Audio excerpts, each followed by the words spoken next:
My name is Ronnie Shalev, and I'm the co-founder of Shaolin Properties. I'm an emergency room doctor that was able to financially retire after investing passively in apartments. Now, my mission is to share this knowledge with anyone who's feeling stuck and wants a way to create more space, more freedom, and more flexibility for the lives they want to live and to be able to design the life that they always dreamed of. Now, there are a lot of terms that are thrown around in real estate investing, like NOI, COC, IRR, AAR. This webinar is really geared to educate investors on the terminology and provide examples so that investors are equipped to understand what the metrics of a deal actually mean. So let's start with NOI, or net operating income. That's a calculation that's used to analyze the profitability of income that are coming out of the real estate investment. So an NOI is the revenue minus the expenses. It's really the profit before the debt is paid. So in real estate investments, the income are rents or other streams of income. So in this example, the rents were $45,000 and the other income was $20,000.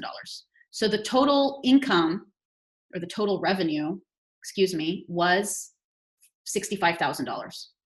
In terms of expenses, there were utilities that were $25,000, maintenance $20,000, and insurance $5,000. So the total net operating income is $15,000. That's what we say is the NOI of the property.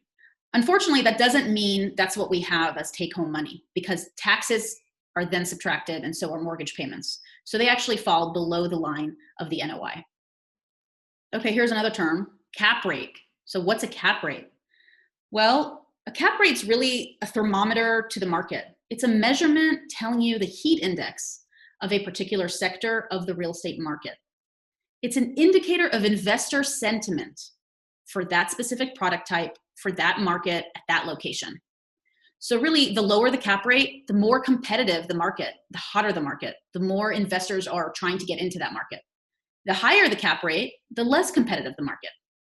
It's really not a measure of profitability, but more of an indicator of how hot the market is. It does impact the value of the property, though. So if you have a property that's generating a net income of $200,000, and the way you create the way you figure out the value of the property is you take the net operating income and you divide it by the cap rate, and that's the value of the property.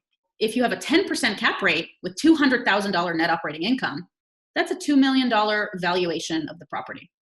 So if you go to sell, that's the sale price. Or if you go to refinance, that's the value that the bank is going to evaluate the property. Now, if the cap rate is 5% of the market, that same $200,000 net operating income will be a $4 million property. So obviously cap rates are important in the valuation of the property. Okay, so what's a COC, or cash on cash? That's really the rate of return of the cash that you've earned based on the cash that you've invested in a property. So really, it's your annual cash flow over the total cash invested. That's your COC, or your cash on cash. So let's take an example. You've decided to invest in syndication and you've put in $50,000. And that syndication is quarterly distributing $1,000. Yearly, it's $4,000. So you take that $4,000 over $50,000, and that's an 8% cash on cash. Okay, so IRR, internal rate of return. The internal rate of return is the annual rate of growth that an investment is expected to generate.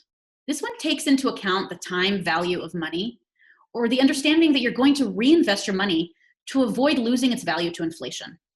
So in essence, $1 today is generally worth more than $1 a year from now. Inflation depreciates the value of that dollar. So if I invest that dollar today, I've earned a return on that dollar a year from now. So that's really taking in the time value of money. That's an IRR. It's different from an AAR, or an average annual return, which is really a measure of performance of your investment over the period of time that you've held that investment. So if someone says, I'm going to give you 2x your money in 5 years, you're getting 20% AAR on that investment. Now, what if they say, well, if it's 2x, but it's actually over 3 years, then you're getting a 33% AAR. And these are all different ways that people use to present the data. So hopefully you now understand the common terms used in real estate investment, and you're equipped to understand the metrics and their meaning. If you found value in this video and are interested in growing your wealth through apartment investing, go ahead and click on the link and schedule your call with me today. I'll be happy to hop on a call and learn about your investment goals, your criteria, and your timeline. And be sure to follow us on Facebook and on Instagram.